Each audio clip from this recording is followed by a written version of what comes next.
Good afternoon. I'm Greg Braxton with the Los Angeles Times. We're here today with an actor who has been in some of my favorite shows of all time, The Shield, Sons of Anarchy, and the subject that we're going to be talking about today, ABC's American Crime, Benito Martinez.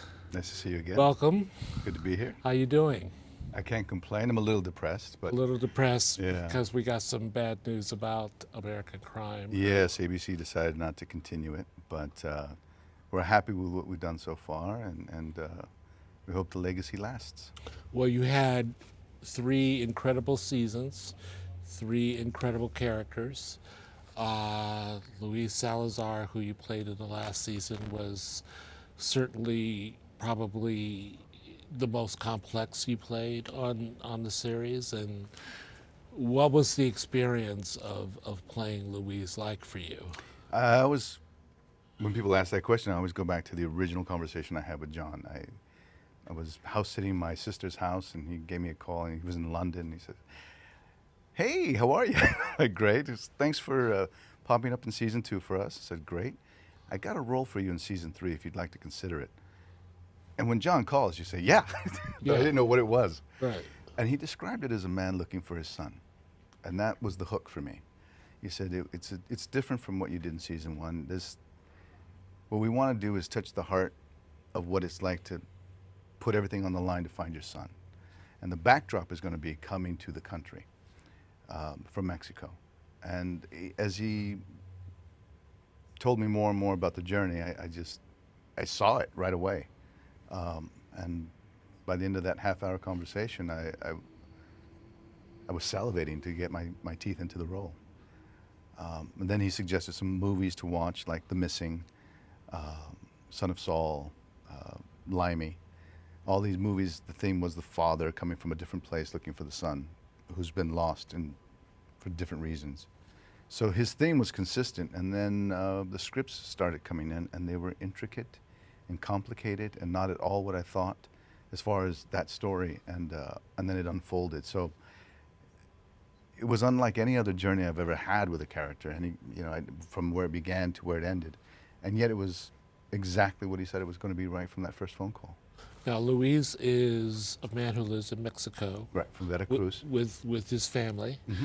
And the main arc is that he has an argument with his son who wants to move to the United States. Mm-hmm. It's a very human story. One of the most unusual things about this is that your family is pretty well off in Veracruz. Yeah. So it's not like he's looking for a better life. So was that really something that also intrigued you about the role? Yeah, there was a lot of discussion about it and we had two key writers. We had a staff of great writers, as you know, but two key writers, Janine and Moises, also drew from their experience and the people that they knew who were coming to America. And one of the things I found and wanted to retell was that not everybody comes because they're destitute. There is the American dream. No matter where you start from, you still want to come and make that better life, and here's the best opportunity for that. And in my case, in my character's case, my son decides to go because he wants to be this great chef, and he has a romantic vision of leaving Veracruz and working the fields all the way to New York. So he's learned all about the food and everything else, and then becomes a chef in New York. That's never told in the story, but that was the back story that we created for his journey. But he didn't need to go there because we were okay. I'm an accountant in Veracruz. We have the money. Everything's good. He has an education. So there wasn't that same exact desperation. So when he disappears and we lose contact with my son and there's nobody that can help me, Luis decides there's only one way to find him, and that's to retrace his steps. Now, this is also taking place against the backdrop of illegal immigration, which at the time that John and the staff wrote it it's been a hot topic for years, but especially in the last several months, it's escalated to an incredibly volatile issue. What was your feeling about this issue and the fact that you were going to be dramatizing a situation like this as it was happening in real life. You know, the subject has been hot on and off since I can remember. In the 80s, it was a popular thing. Then in the 90s, Arizona made it a huge issue. And then, you know, in the early 2000s, and now, you know, right now with Trump and needing to build a wall. So it comes back and forth in this big, complicated mess of what our policies are. What I thought was handled correctly in this approach to the character and the circumstances, in this particular manner, in this particular case, go back to the Bracero program. And these farm workers came to help the farmers.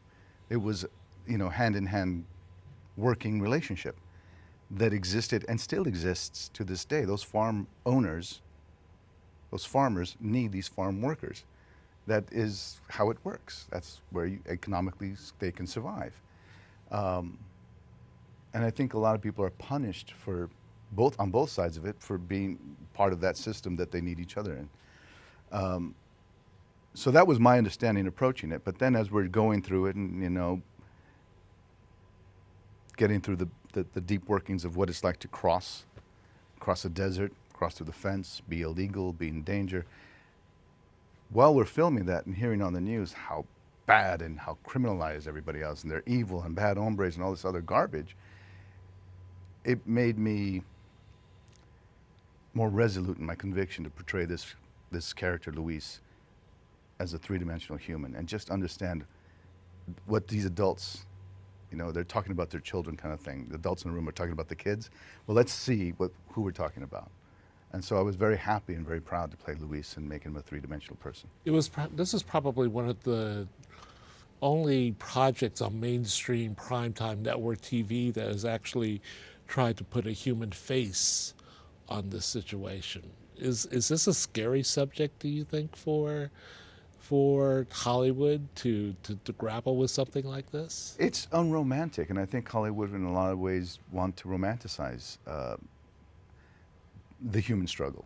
And this is an everyday situation that all of these people, a lot of them, you know, this is all they know and this is their only chance they're going to have to make a better way of themselves. I just think that a lot of times when it is portrayed that they're not made three-dimensional people. They're just cardboard cutouts with a tagline. And it's hard to do what John and the staff did, the writing staff, because it takes a lot of commitment, not only to make Luis a real person, but all the other farm workers real people, the managers real people, and then not make them good people. Not everybody has to be good. Luis, in the end, may or may not be good, depending on what your moral code is. To take that risk and make it less romantic and just look at this person as a person and get to know them in this real life struggle is challenging, and I think John took on that challenge. I think Hollywood has a hard time making that a convincing story. As you were doing your homework and getting into the character, what was the condition or what were the circumstances that you didn't know about beforehand that most horrified you about what these people go through? Besides the blistering heat, because it gets super hot, I wasn't aware of the pesticides and how they linger. Yeah, we all know about pesticides, and you know, we get our fruit, we wash it, put it in the basket, chop it up, whatever. But when these guys are working in the field, and I got to work on a farm, and you know, it was a full day, they were covered from head to toe to protect from the sun and also from the pesticides. And that's just because over time it's just seeping into your skin, and they knew that. They wore the mask and they had the hat and the scarf and that. So I picked up on that immediately. And you know, they poked fun at me and they said, "Hey, you know, Benito, why don't you make this box, and why don't you make another box, and why don't you pick that to me? Why don't you pick the whole row?" And so I got to learn how to do this, which was a lot more difficult. They really put you into it. They put me into it, and I loved it. And then I had lunch with everyone. And there was already social circles. Social circles have been created, so everybody knew each other's kids and what the schedule was. And did you bring the beans? I brought the tortillas, and you know, they had lunch together and this, that. But they were happy and jovial. It was their community that they spent most of the day at. That was surprising to me because, in a way, it made me realize it's their factory. If you're a factory worker, you have the same kind of thing. You work really hard, you have your social circles, and then you go home. And well, that's what it was. And I was being invited into that. But I mean, I finished the day's work and I was exhausted for 2 days. You know, and I'm in shape and I work out and all this other stuff, but I was exhausted.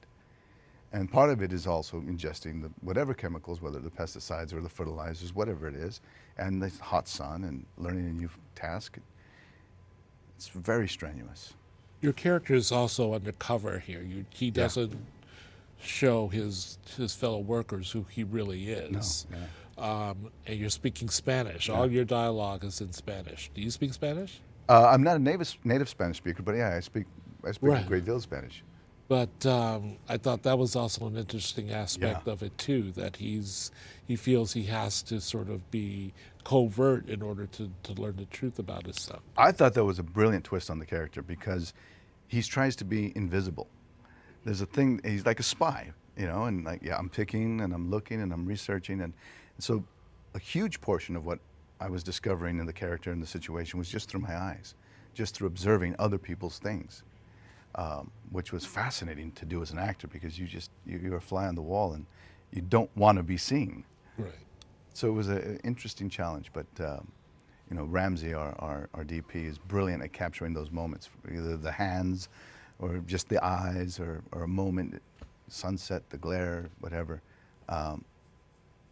It creates this working thing, and then I happen to just slide in the middle of it until I need to speak up for myself or defend myself or get Right. away from it.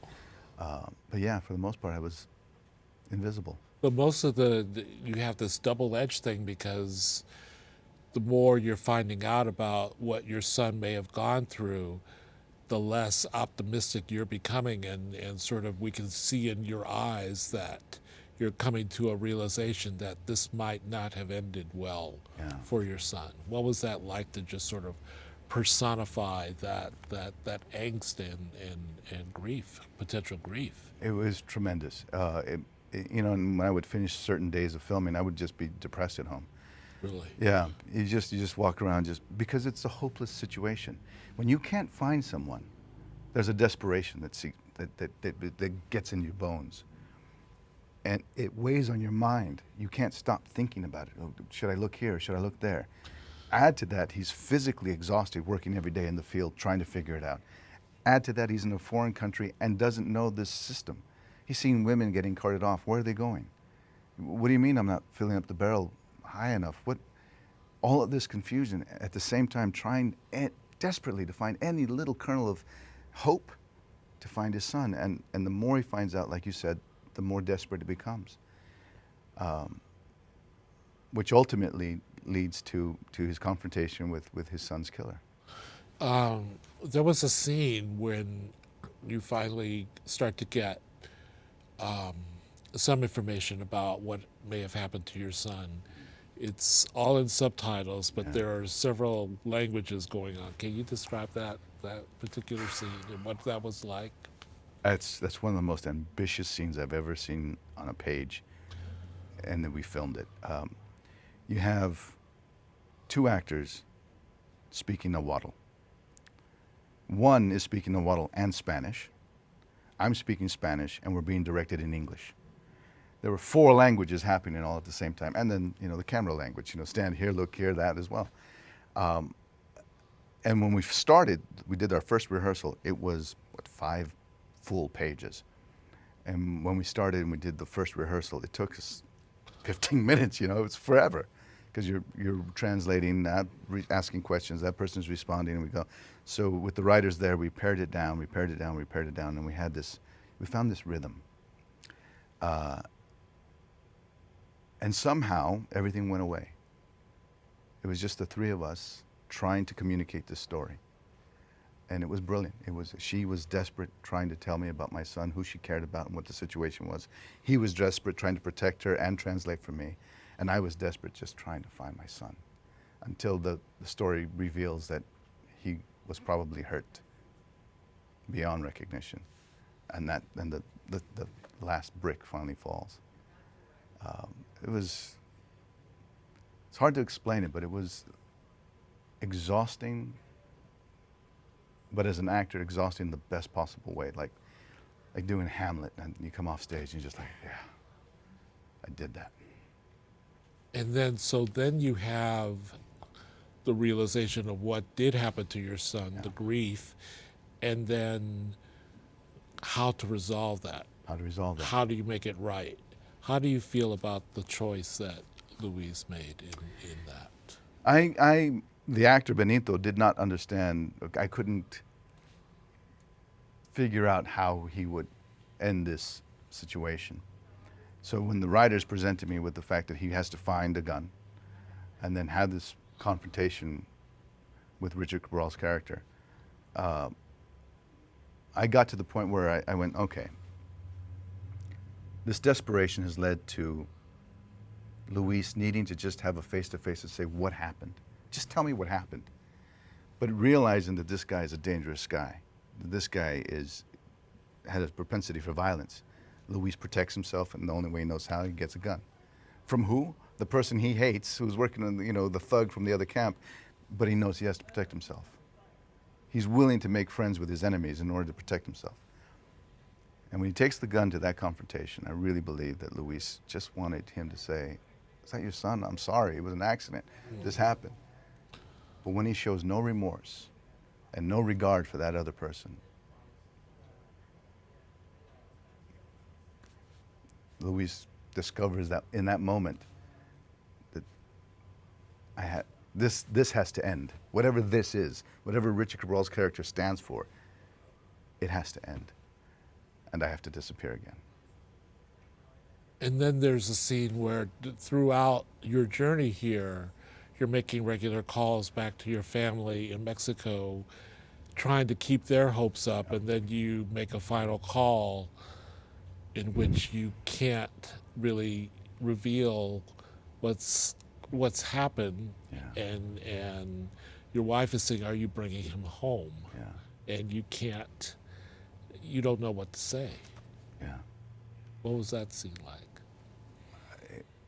It was weird because on the page, it happens right after Luis discovers the photo in the morgue of his son who's beaten to a pulp and then swollen from being in the water, and realizes he has to call his wife. And he wants to tell her what he's discovered, and just realizes, I can't do this over the phone. I have to give her some hope, something, while I figure this out. Because he's failed. Luis has failed in that moment. He wasn't able to get his son and bring him home. So after that happens, that's when Luis decides to get the gun and have the confrontation. And after he ends Richard Cabral's character's life and needs to come back, he prepares his wife the best way he can. I'm coming home. What about the son? I'm coming home. He wants to protect his wife as well. And so that journey, and then I'll never forget, we get on the bus and we went through all of downtown, and I just remember sitting there feeling so hollow. Luis has changed. He was never a killer, never wanted to do this, never meant to be in this situation, never wanted to learn the things he learned, just wanted to get his son and come home.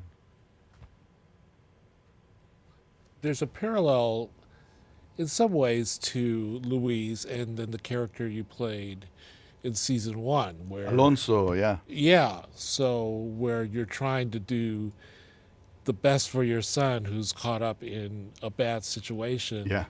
And you're meeting resistance from everyone, including your son. Yeah.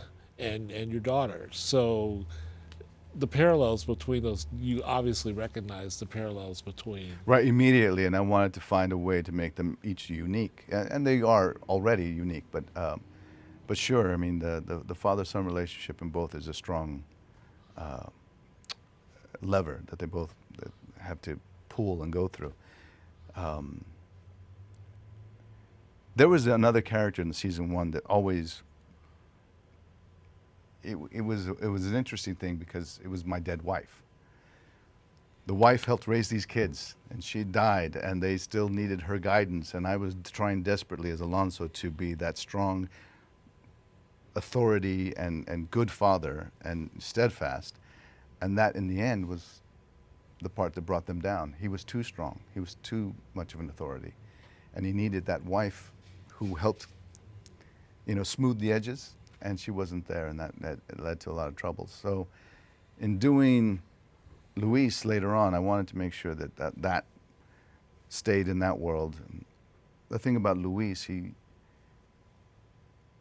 gave up being who he was just to find out where his son was. He didn't have any of these other rules to hold on to. He was just going to do whatever it took, as any parent would. You cross the ocean, you go to the Mars if you need to find your kid. And that's what he did. Whatever it took, he's going to get his kid back. Now, it's obvious that American Crime definitely, I think, put a stamp on network television as being one of the most acclaimed anthology series, and great acting, amazing casts. You have John Ridley involved, and you guys accomplished some amazing things. The unfortunate thing is that ultimately not enough people tuned in to keep this going. And was America ready for American Crime, do you think? I absolutely do. I think the people who have watched it, and well, at least the response to me is like, thank you. I mean, you get that. How often you hear thank you for your show? Season one, I was always surprised that people of so many different backgrounds would come up to me and say, "You're just like my dad."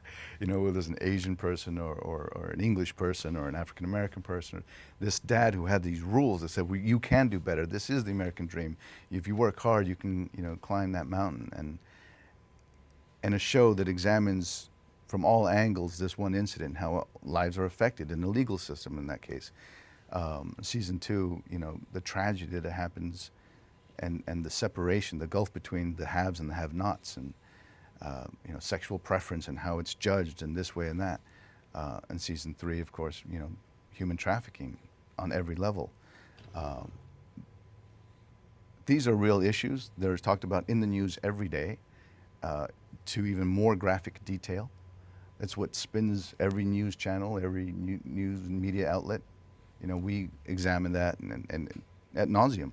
But when we have a show that's done the way we've done it, the way we do it, and characters with great detail and great respect for the people and the situations we're talking about. And no compromise. No compromise. We're just, these are the people. They're not good or bad. They're people. And this is what happens when they get thrust in this situation. Some of it sucks, Absolutely, I think America's ready for it. I just think we were unfortunate when in time slots and how things unfolded. It's tough to have a lead-in like Scandal, which has a completely different audience, but it worked for us in the first season and second season. It was tough to have the action-adventure we had for season 3 before us, and it didn't catch fire like they expected, and that's tough for us as well. It's a hard show to, you can't have a comedy before us, and you don't want to have, I know, it's what do you put up there? But on its own, and I want to thank ABC for their support and love and care. I mean, it was wonderful, that support. It was amazing. When I worked on The Shield, FX, just complete support. When I worked on American Crime, complete support. You never felt that network. Right. It's like, you're on a network now. Never felt that. It was just, do your show. It's a great show. Keep doing what you're doing. But yeah, I don't know exactly the ins and outs of why we didn't find the right night or the right lead-in or the right hour. But for those who see it and those who've tuned in, they like it. They tell me they like it. And they enjoy it. It's so great. We have some other questions for you that go ahead. don't necessarily have to do with American Crime, but which some of our readers and viewers might want to know. Like, what was the last series that you binge watched? Mozart in the Jungle. Oh, wow. Yeah, that's a fun one. What drew you to that one? I had heard great things about it, and I watched the first episode and said, what are they going to do with this? This is insane. And it's beautiful. It's just this wonderful ensemble performance, ensemble cast with incredible performances about an orchestra in New York who, you know, are quirky musicians. And I grew up in the orchestra playing band and everything. So I'm like, I know these guys. I get it, totally get it. But it's a fun ride with great heart, really well done. And Gael is incredible. But yeah, all, you know, McDowell, he's amazing. So yeah, it's great all around. Good fun. Of classic TV, if you could be on any series on classic television, what would it be? Bonanza. I would be one of the Cartwrights. I would be in there riding Little horses. Joe. I'd be Little Joe's ugly cousin or something. Really? Oh my God! Riding horses, shooting guns, saving Really? cattle, So you would walking with a swag. I grew up on a ranch, so I grew up Yeah. riding horses and, you know, gathering the eggs from the chicken coop in the morning. And I love that kind of at nature thing, and I love the camaraderie that they had. And you know, Haas was my favorite character, but I wanted to be like Little Joe. Who didn't? Really? You know, the hat to the side, collar up. Oh, cool. Sure. So you've seen all the Bonanzas? I think so. I don't know, but yeah, I loved it. It was amazing. Or Taxi. I love that comedy, Taxi. And Soap. I mean, those were shows that shaped comedy in such a big way on television that still are, it's echoed today. Those kind of ensemble casts with great writing, amazing timing. Can't beat it. Okay. What genre would you like to try? Rom-com, musical, period drama, sci-fi? I would love to do period piece. I would love to be on Game of Thrones or do a sci-fi. You know, I went to drama school in England and I did a lot of classics, but I also got into fencing. So I'm great with the broadsword. I used to teach fencing. I'm great with the epee and the saber and all this other stuff. So I love the scope and breadth of you know, being a Viking or being, you know, from wherever ever. And speaking of swords, you also know how to handle a gun pretty well. It's been, what, 25 years since The Shield? What? Something like, well, maybe 2000? well, maybe 15 years. 15 years, yeah. Since The Shield. Thinking back on that, Yeah. how what's your perspective on that stuff? It was surreal because we, like I said before, the network didn't push us to be a network show, and once they discovered we had our own voice and we were doing it the way we were doing it, we were in this bubble. We were insulated, and like American Crime, not a lot of people caught on to it right away. But as they did catch on to it, they were enthralled by these characters, these real characters, this reality that was coming to it. And I was given an amazing journey with my character. That, you know, this young, ambitious police captain, and he had these misfortunes, and he had to get past them, and he had this ambition, and he stepped over that. And then working with an incredible cast, and the writers and the directors, the list goes on and on. One of my best experiences was getting to work with CCH Pounder, who, as one of the veterans of the piece, was always in my corner saying, you know, you got this, son. Don't forget this. Oh my God. Just everything to make sure that I was in the moment every single day. Our egos were left at the door. We went in there to work. And there wasn't one day where one of the actors didn't know his lines. We all tried to up each other's game every single time we were on set. I left that going, oh, this is what television is. This is what doing this craft is. And I came from stage. So that's what I was used to. This is like, yeah, okay, great. But it's been hard to recreate that environment, either with the writing or the other actors or the environment. A lot of shows are just network stamped shows, and so you stay within that bubble.